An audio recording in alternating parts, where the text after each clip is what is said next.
And it's remarkable that we know a lot about this drug. We know it certainly is an important, valuable component of curative therapy for early stage breast cancer as a component of adjuvant treatment regimens.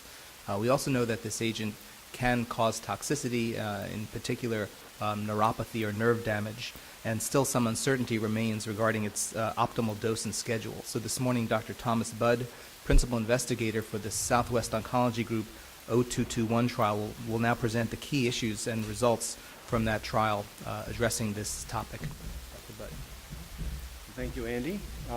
It's a pleasure to be here today. I'll be on behalf of my colleagues in the SWOG, the North American Breast Intergroup, from multiple sites in the United States and Canada. I will later today be presenting the results of this trial, S0221.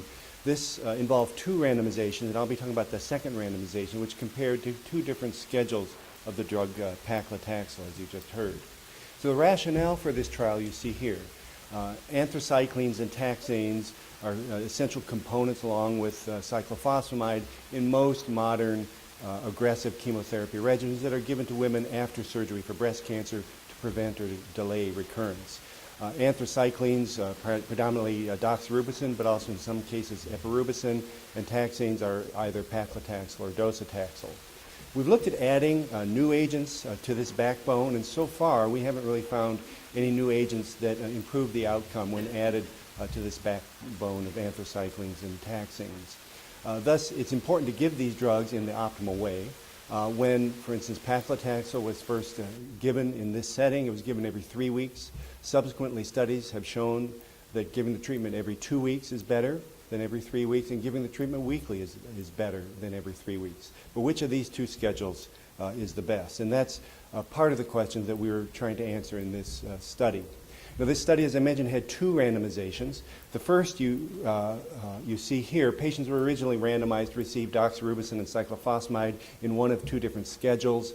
It was found that the investigational schedule was no better than the standard one. So after October of 2010, all patients received the doxorubicin and cyclophosphamide in a standard every 2-week way, but continued to be randomized to one of these two schedules of paclitaxel, 175 milligrams per meter squared every 2 weeks for 6 cycles, or paclitaxel 80 milligrams per week for 12 weeks of treatment.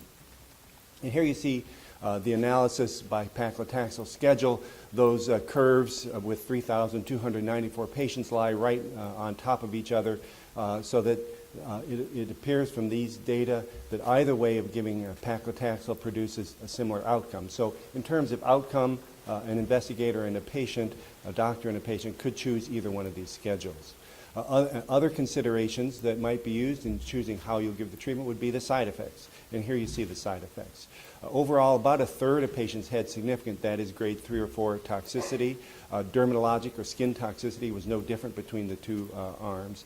Hematologic or blood side effects appear to be greater with the weekly schedule. As you can see here, this was primarily neutropenia or low white blood cells. I'd point out 3 things. First of all, the patients getting treatment weekly had their blood counts checked weekly, so we looked more often, so there's more of what's called an ascertainment bias. Also, the patients getting treatment every 2 weeks, in order to ensure that they could get the treatment every 2 weeks, had to receive hematopoietic growth factors to boost the white count, and that may have reduced the rate at which we detected a low white count. And more importantly, the consequences of a low white count, the reason we worry about it is because it leaves patients open to infections, and in fact the rate of infections with a low white count was low in both arms, as you can see here, 0.1% and 0.4% of patients, and was not different between these two treatments.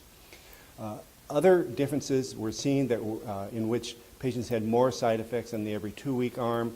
These included allergy, which was pretty rare in both arms, musculoskeletal pain, 11% versus 3% for every 2 week versus weekly, and neurologic side effects, 17% versus 10% for every 2 weeks versus weekly treatment.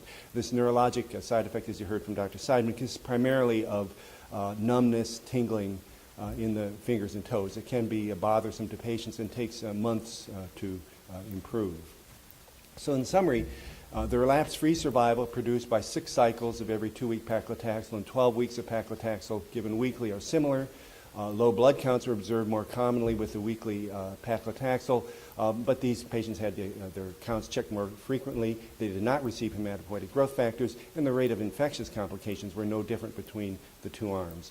Allergic type reactions, this musculoskeletal aching, and nerve pain were more common in patients treated every 2 weeks for 6 cycles. So that in this study, the weekly schedule seemed to be less toxic for most of the patients.